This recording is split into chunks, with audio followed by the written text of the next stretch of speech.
Today, 1 second. We'll continue with understanding the goodness of fit of measures. Okay, goodness of fit measures. So once we develop the model, logistic regression model, or once we implement the model, or once we train the logistic regression model, how do we measure the model accuracy? Like linear regression, here also couple of metrics are there. We need to validate all those metrics. Okay, here we have something called AIC. The AIC stands for Archaic Information Criteria. It is analogous to our adjusted R squared in linear regression. The adjusted R squared is the one penalizing the features those have less predictive power. That's what we discussed, right? The AIC also somewhat similar. So when you discard the variables, the less important variables, the input independent variables in your model, check your AIC value. The lesser the AIC value, the better the model. So that is what AIC. I'll just show you in Python. Look here. Here we use the telecom dataset, and using which we fitted the model, the logistic regression model, using the training dataset independent variables and training dataset the target variable, and then we used predict, right? So the next one is I'll just show you AIC. Apart from this, we have something else called linear regression. We have used stats model package. Similarly, if I use the stats models package in Python, using which also we can fit the logistic regression, we have something called logit. Look here, this is my model. This is my package name, sm. The alias is sm.logit. This is the method. Inside this, if I pass the, but here little bit different. The first you need to specify the independent variable, dependent variable, and then you need to specify the independent variables. This is similar to our OR model, right? In OR, we first specify the dependent variable, followed by that we specify the independent variables.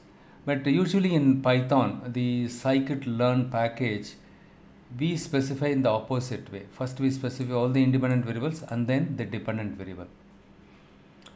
Fine. The next thing is it gives you the detailed information. The beauty of this one is the stats models package. If you use it to fit the logistic regression model, it gives you the exhaustive information. When you view this one, look here, my model name is now logreg. The output of this one gets stored on the left side of this variable. If you view this one, print logreg.summary, it gives you the exhaustive information. Like in the case of the linear regression model, in the case of linear regression model, when we used OLS function, sm.ols, it gave us exhaustive information. Similar to that, here also we can get exhaustive information like this. And apart from this, if you type the model name log_reg, this is my the logistic regression model, dot followed by this, if you press tab, you will get all whatever the options, right, available functions, you can view it, you can find it here. I don't want to see everything. All I need is I want to check the AIC. AIC stands for Archaic Information Criteria, right? This is what I want to check. So 832 is there. Just note it down, and next time what you do is remove those features that are insignificant to our model. See, in this case, blindly I included all the independent variables. Look here, all the independent variables I included, but especially I think account length I removed it, and international plan and voicemail plan, this is required. And in our case, including all these independent variables does matter. Supposing, let's say, blindly you included all these features, right, account length, everything, definitely the AIC would have been much higher, right? So the AIC would have been much higher, right? So but anyhow, this is the best one, AIC. You understood, right, what I'm trying to say? In this case, look here, AIC. in this case, yeah, I have used only the independent features that are relevant to our model, but I cannot say still this is the relevant independent features, because we need to go by the RFE, the model recommended by the recursive feature elimination. So this is the one using which we can do the feature selection, right? This package helps us to find out the features that are more helpful in terms of predicting the churn. Wherever true, you can see it, including those columns. See, it shows account length, and all the account length is not helpful, and second one is international plan, voicemail plan, and likewise, right, wherever you find true, if I include those features, has true along with it. In the case of RFE, we can include that one and then check the AAC, right, and then include one, exclude the rest of the features wherever you see false, right. See, supposing I'll just show here, I'll just explain, see my train, right. So input feature train dot columns, it gives me all the columns. Okay, the first column is, yeah, something unnamed, 0 is there. So the RFE says, right, the first column is false. That means don't include this column in the model, exclude this one. The second one is account length, it is not helpful. The remaining 3, right, the international plan, voicemail plan, number of voicemail messages, include these features, and the total day minutes is not helpful, exclude them, and the total day calls is true, and this one is false. Wherever you find true, you include only those features in your model, rest of them you remove it from your model, and then you do the train and test split and refit the model. Definitely your AAC value supposed to be less. If your AAC, the Akaik information criterion value, is not lesser than the first model, wherein we included all the features, right, then something wrong. You need to, but it will be definitely lesser than this one. Okay, the lesser the AAC, better the model. Okay, so the AAC is the one penalizes the features which have lesser predictive power, like adjust R squared. Hope you understood AAC. And the next one is, let's try to understand what is confusion matrix. Confusion matrix I discussed the last session. Now let's take a deep dive in understanding the confusion matrix. Okay. What is confusion matrix? We discussed yesterday, right? How many of you remember the confusion matrix? And why do we have to use confusion matrix? Obviously, to evaluate the model performance, we are supposed to use all these metrics. Hence, confusion matrix also we are using it to evaluate the model performance. Then what is confusion matrix? It is a tabular representation of actual versus predicted value. It is a tabular representation of actual. This is my actual and this is my predicted. Actual and predicted value. And it is used to measure the accuracy of the model. We use this confusion matrix to ensure how accurately my model is performing, right? Or to measure the accuracy of the model, we use confusion matrix. And then here, as discussed in the last session, false positive and false negative. Ideally, these two are supposed to be less. But again, it depends on the domain or the functional area where you work. You can decide of these two, which one should be lesser. Either false positive should be lesser or false negative should be lesser. In some cases, both of them are critical. Both of them are critical. Take, for example, in the case of cancerous, right? Cancer disease. Somebody is undergoing a cancer test, and let's say the doctor is checking the MRI scan. In the scan, if they wrongly, actually as per the scanned image, the patient has cancer, right? Cancer, but my model predicted wrongly the person is healthy person. Actually the person is non-cancerous, but my model predicted he has cancer. But look at this one. The person is not having cancer, but the model predicted he has cancer. No cancer, but my model predicted wrongly cancer. And here the person has cancer, but my model predicted no cancer, right? By saying cancerous person as a non-cancerous person as a cancerous person, also dangerous, isn't it? So here, what is the impact? The person is actually healthy, and but my model predicted him as as he has cancer. So in that case, he has to unnecessarily undergo therapy. It can cause a lot of side effects. And similarly, in the case of false positive, you are declaring the model predicted this person is non-cancerous, whereas he is actually having cancer, right? So in that case, both false positive and false negative should be very, very, very less. Okay. In fact, these two are supposed to be zero. In this case, right here, we cannot afford even one patient or non-patient to undergo for chemotherapy. In this case, it is very critical. Fine. Next, we will see. Okay, now let's try to understand what is false positive. Incorrectly predicted. Incorrectly predicted as an event, right? In this case, event is cancer. Incorrectly predicted as an event. Event is cancer. Non-event is non-cancer. You just think that way. False negative. Incorrectly predicted as non-event. Okay, non-event. And true positive and true negatives are related with correctly classifying the event.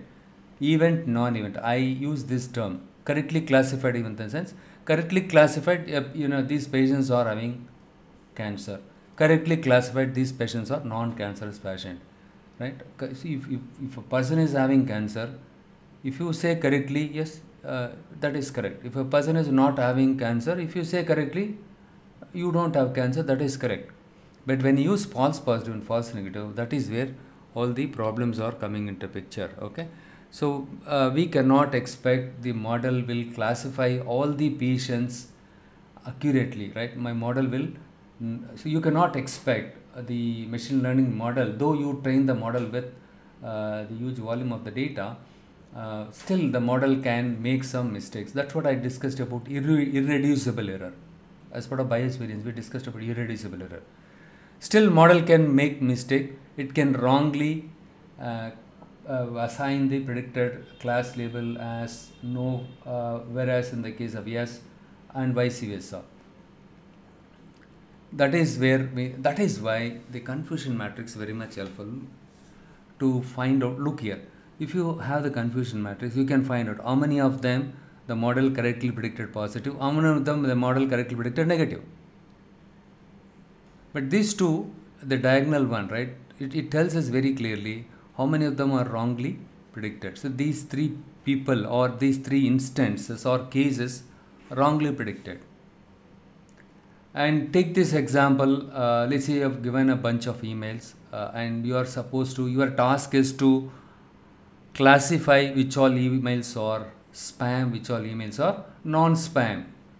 What is our task here? What are we going to predict in this case? In this case, we are interested in predicting the spam related emails. When you look at this, after you fit the model, look here, I have fitted the model I just predicted. Look here, I have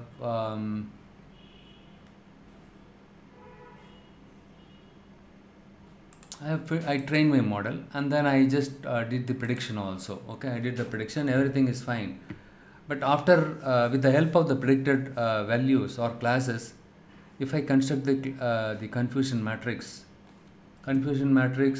you don't have to do it manually. Look here, yeah, there is a predefined package that is already available. If you pass this, the actual and predicted value of your test data set, you can get the confusion matrix. So you can see like this. That means in this case, true positive, two true positive either.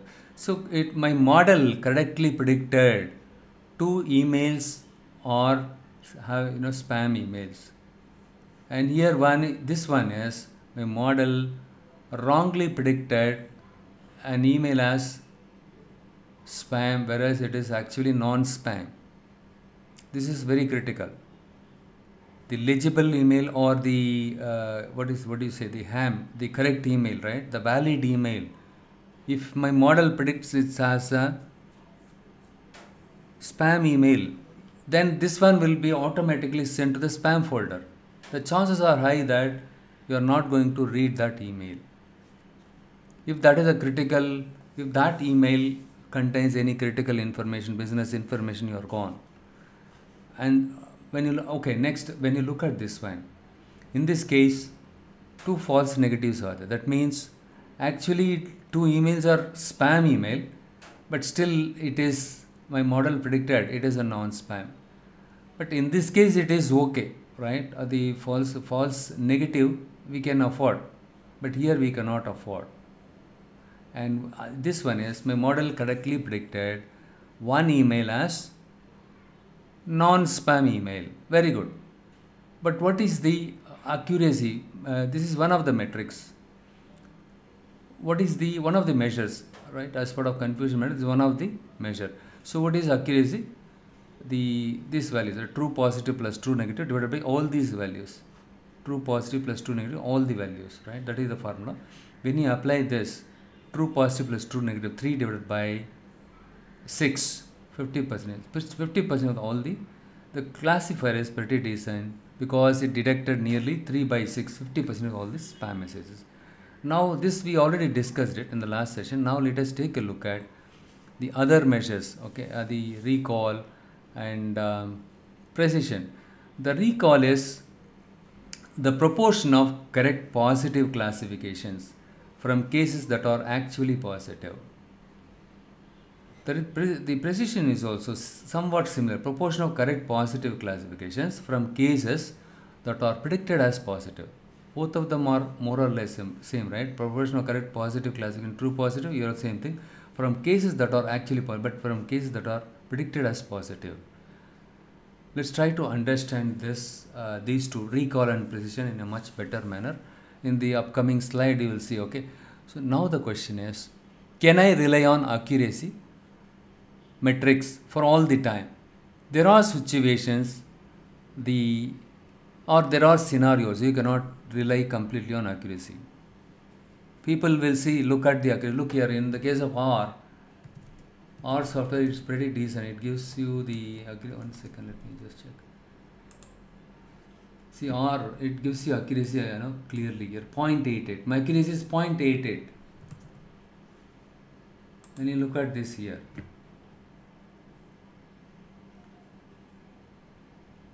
yeah, look at this one. This is the, see, in this case you cannot literally go by the accuracy. Why?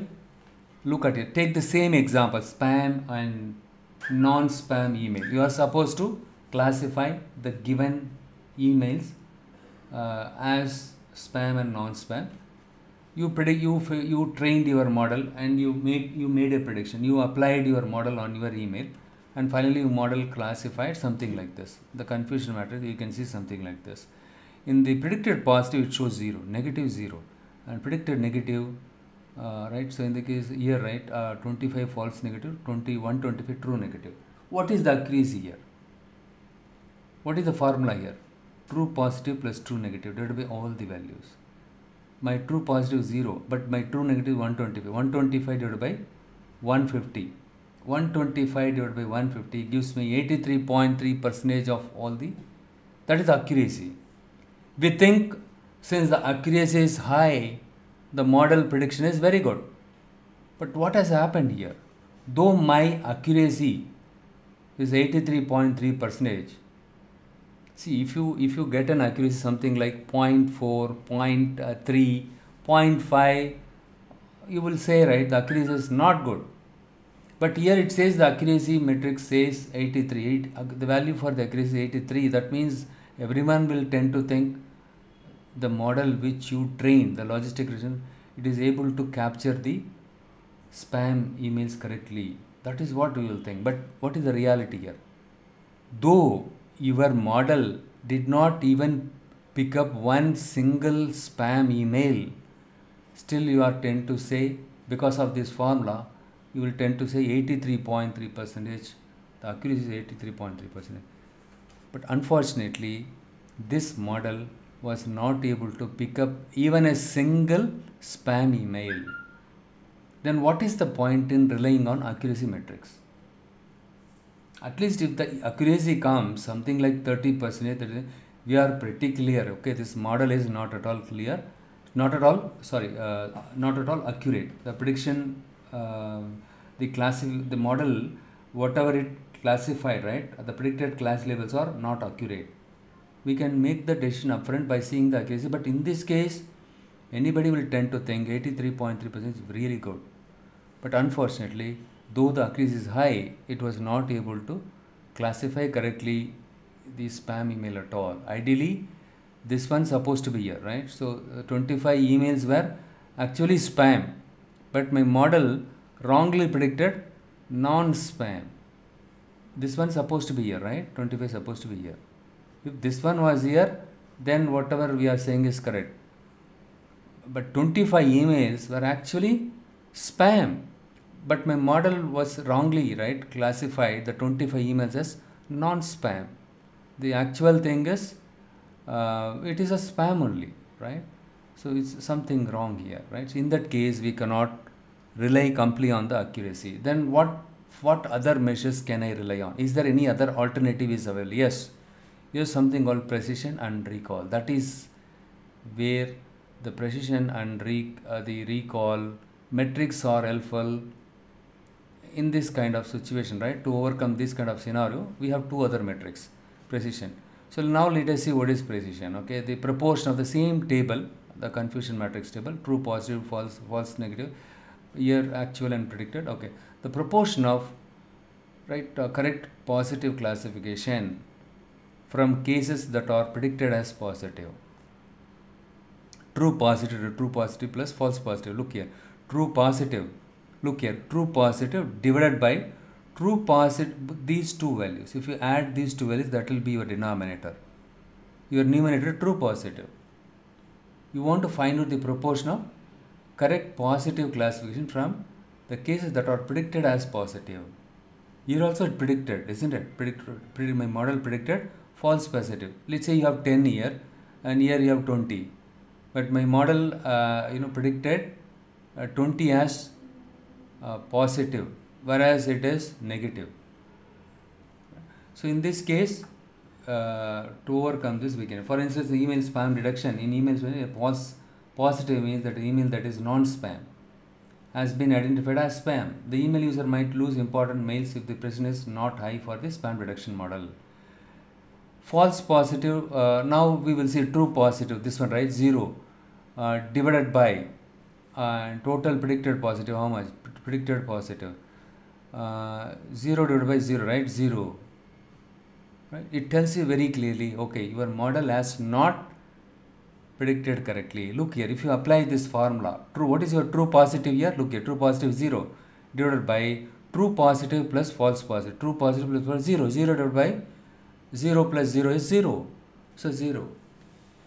My model, if we use this formula, it tells us accurately none of the emails were correctly classified as 0 or predicted the class label as 0, 1, right? So hence that is 0. So this one is very good. And we use precision if the false positive cost is very high. Obviously, okay, in this case, false positive, we don't have any false positive here. Okay, in the case of false, let's say if the false positive cost is very high, then you can use precision. But in this case also, it is very much helpful, right? False positive, and try with, there is no harm in trying with precision and recall also. In this case, true positive divided by true positive plus false negative, the denominator, right? The true, see, you need to look at horizontally here. How many positive are supposed to be there? In the actual, right? In the actual, this is your predicted. The vertical one is the predicted and the horizontal one is the actual. If you look at the negative, if you add these two values, you will get the actual. But if you look at this, right, these two are your actual. But false negative, take this spam example. My model predicted non-spam, but actually it is a spam, right? So it is false negative. And here, this one, sorry, true positive, right? Yeah, this is the true positive. How many number of emails correctly classified as spam? true positive. So here true positive divided by the total if you add these two things, that is called your total actual positive. For example, we want to predict the class label for the fraudulent transaction, right? So in that case, the false negative cost is very high. Look at here. Actually, the transaction is fraudulent transaction. Actually, the transaction is fraudulent transaction. One second, let me. But my model wrongly predicted. The model, sorry, one second. Where is this?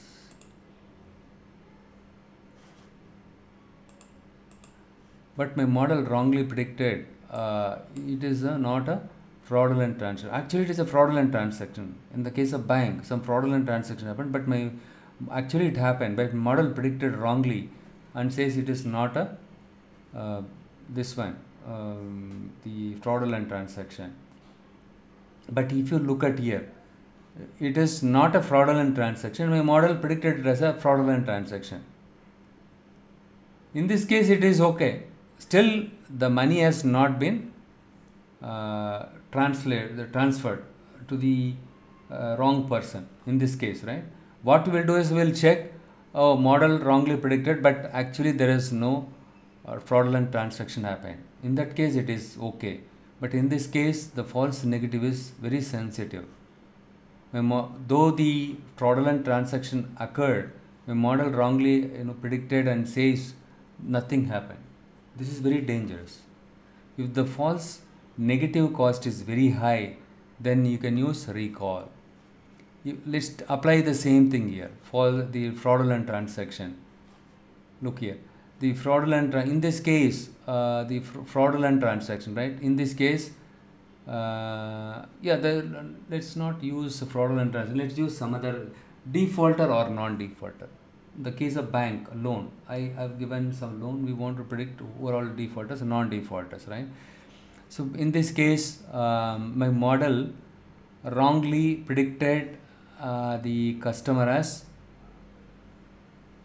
non-defaulter, right? Actually, defaulter, right? My model wrongly predicted defaulter, whereas the model, actually the customer is not a defaulter, but my model wrongly predicted he is a defaulter.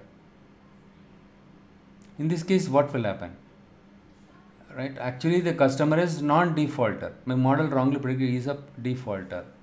In that case, what will happen is there could be chances you might tend to lose a potential customer or good promising customer. Customer is actually good customer.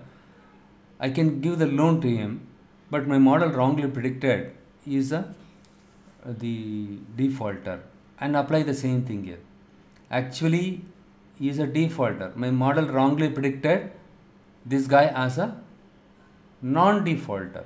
So in this case, both of them are problem, right? But here, at least here you are not giving the loan, fine. But here what will happen?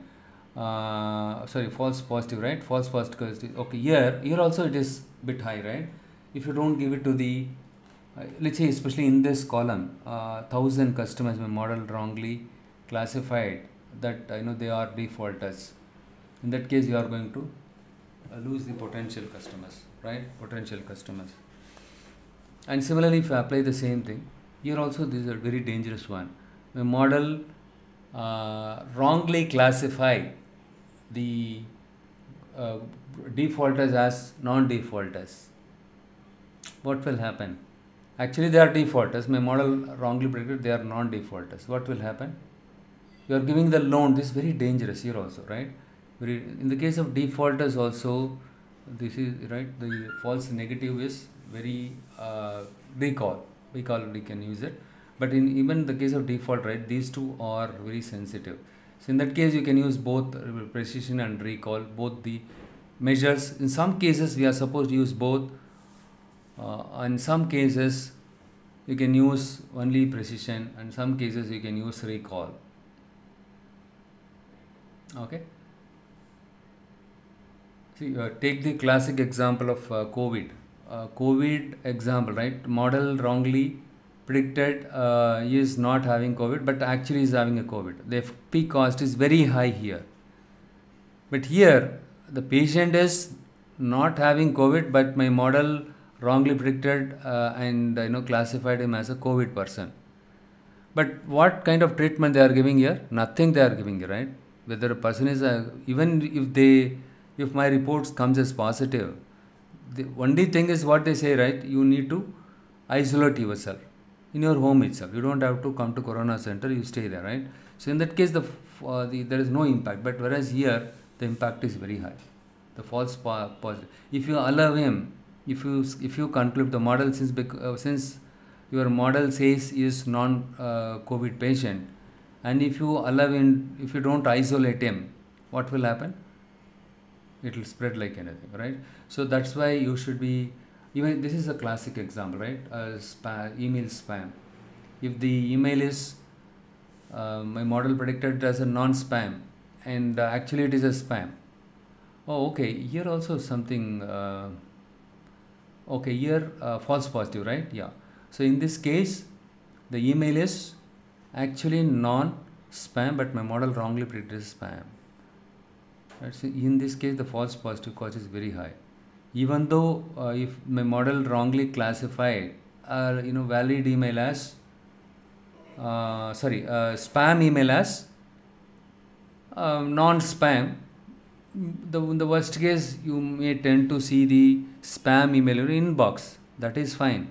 But in the case of this one, if the valid email goes to spam folder, you are gone, right? So in this case, the FP cost is very high. But in this case, the recall, the defaulters, right? The defaulters, if you give the loan to the wrong customer, you are gone. Similarly, fraudulent transaction.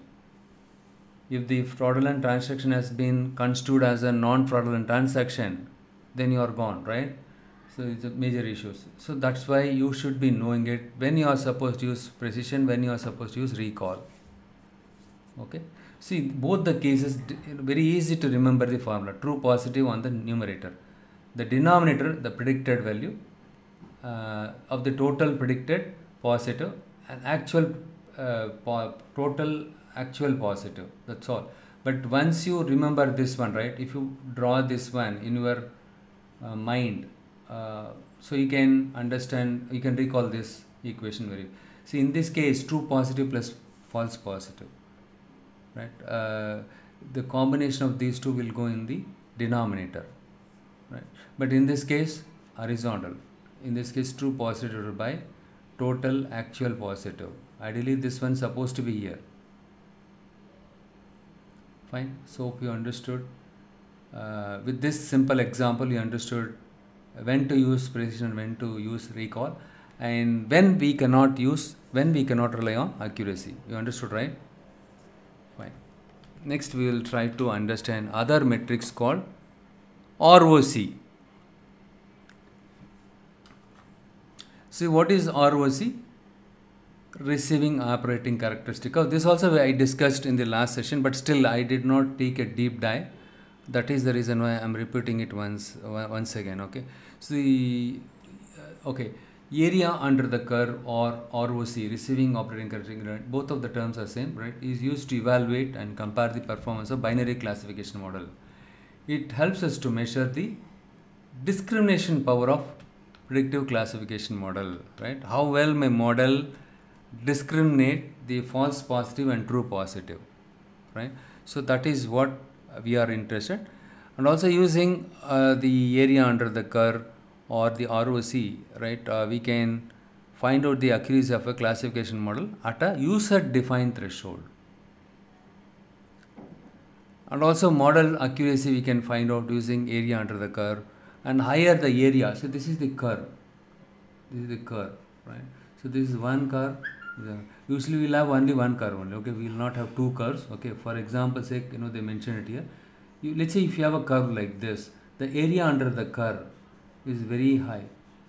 But if you use this curve, the area under the curve is very less compared to this one.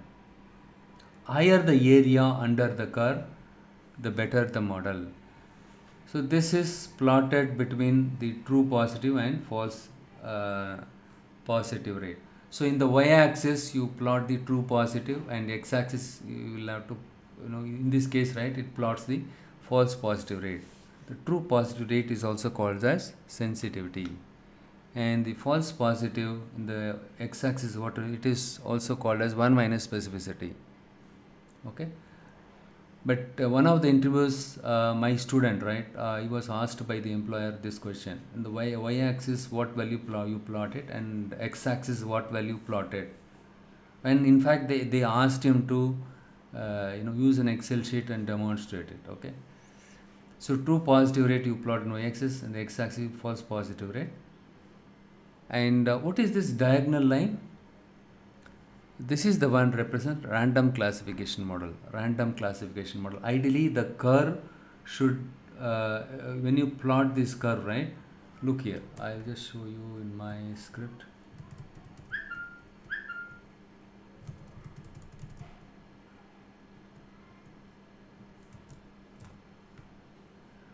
ROC AUC curve.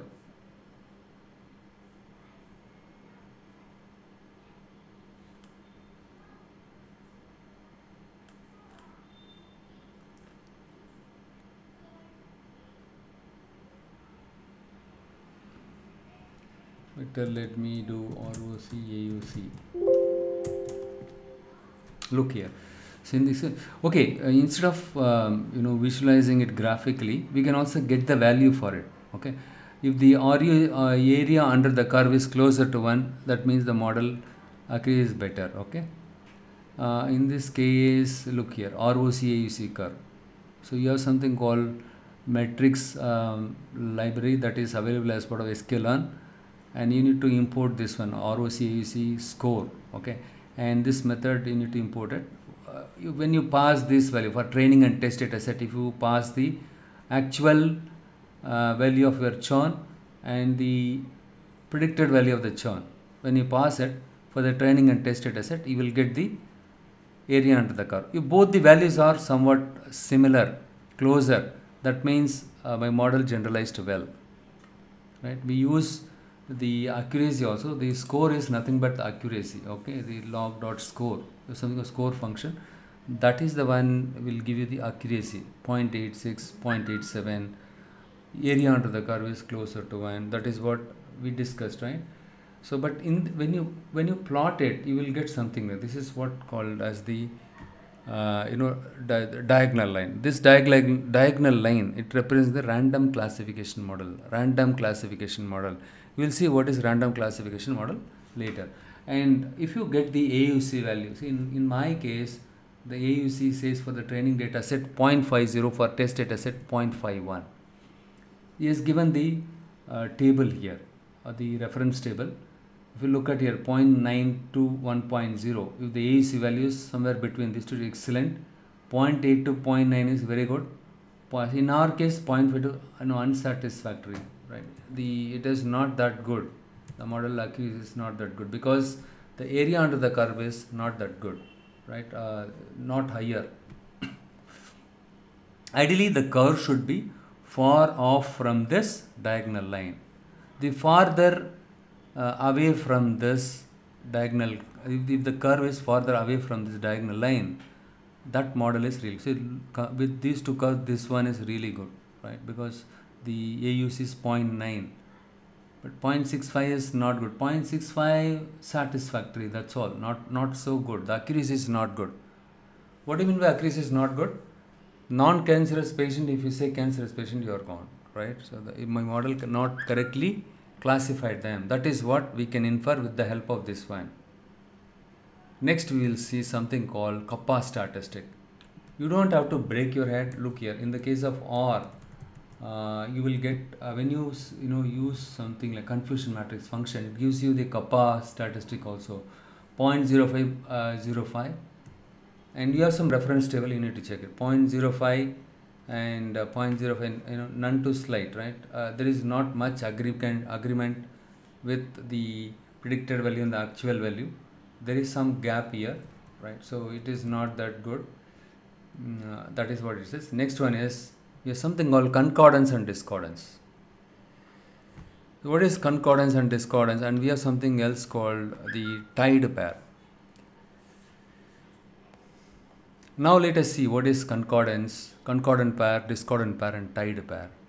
right? Using this table, let's try to understand what is concordant, what is discordant. So okay, let me use I use this table. Okay, this is your actual value, this is your predicted value.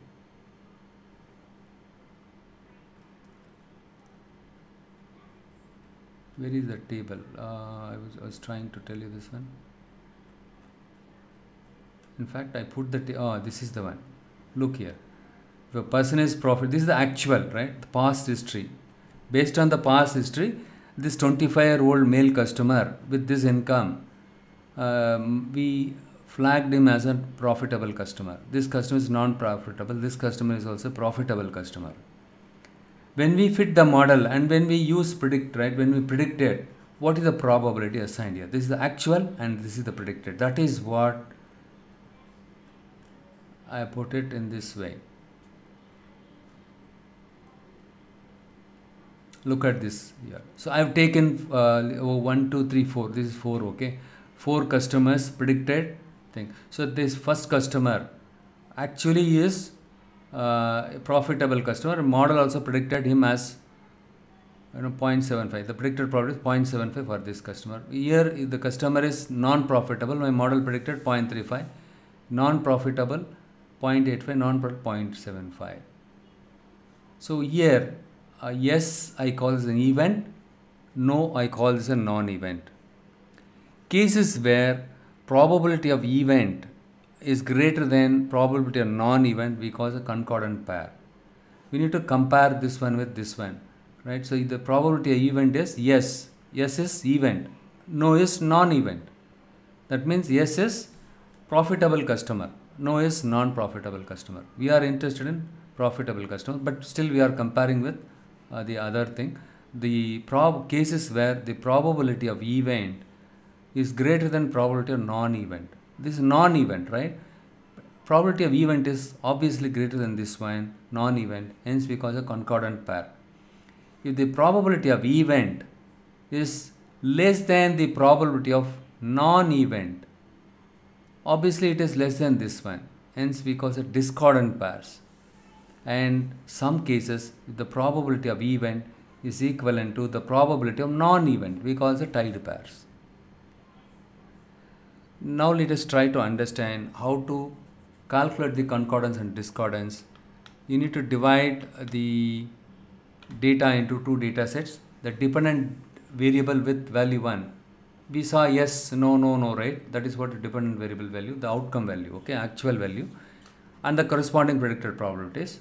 And then similarly, dependent variable with non-event and the corresponding predicted probability. This is how we need to divide the data into 2 data sets.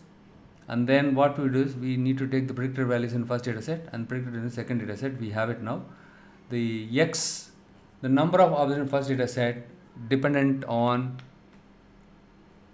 number of objects in first data set dependent variable with 1, and the number of objects in second data set dependent variable with values in non-event. See, we predicted values in first data set, predicted values in second data set. How did we split this one? The first data set has the event and second data set is non-event, right? Event, non-event. The number of records in the event into the number of records in the non-event, right? We need to do the Cartesian product, cross join of events and non-events. 100 event, cross join, right? So in this case, let's say I have 100 events are there in the predictors values in data set and predictors in second data set 10,000 non-events. It is nothing but the events are non-events, right? 100 events is my X and 10,000 non-events are my Y. So if you do the cross product, what will happen? This into this, that is what your cross product, right? Cross join. So 100K you will get it. So 100,000 pairs for comparison you will get it, right? The total number of pairs to compare is X and Y. You will get it. So what do we conclude with the help of the concordance and discordance, right? So if my model has percentage concordance of 94.7%, that means concordance. Now you know what is concordance pair, discordant pair and tied pair, right? If my model has a percentage concordance of 94%, then it definitely would give me an accurate probability the occurrence of the event that I'm interested in. Right? I'll repeat once again. If my model has a percentage concordance of 90, let's say 90 plus percentage, right? Then it definitely give me an accurate probability. That means my model accuracy is good. That is what we are concluding with this one. Now okay, right? That is what that's how we interpret this one with this one. And apart from this, we have something called gain chart and lift chart, which I will discuss it in the next session. The upcoming weekend we'll discuss it. Okay, the gain chart and lift chart also used in the marketing domain. So how many of you have seen there is a requirement from Walmart for their Mint division, marketing intelligence division. They are looking for a data scientist. Okay, in the case of marketing analytics, gains and the gain chart and the lift chart are widely used. Okay, most of them they use it, right? And also it will be used in the case of domains such as risk modeling, supply chain, etc. Okay, so on and so forth. So the gain and lift charts are also helpful to evaluate the performance of the classification of the model. Okay, this we will see it in detail. What are the steps involved in terms of creating a gain chart and lift chart, and how to interpret both the gain chart and lift chart. In the upcoming weekend we'll discuss about this, or in the next session we'll discuss about it. And okay, to recap, we discussed about the confusion AAC and the confusion matrix. As part of confusion matrix, discussed about when you are supposed to use accuracy metrics, when you are not supposed to use accuracy, and also when the FPI cost is high, you are supposed to use precision. When the FN cost is high, you are supposed to use recall. And also we discussed about area under the curve. Higher the area under the curve, the better the model. That is what I discussed. The kappa statistics, you need to use the reference table to check how well your model is conformed with that one. And also apart from this, we have some concordance and discordance. We discussed about concordance, discordance as also. Okay, and next I'll go ahead and show you how to implement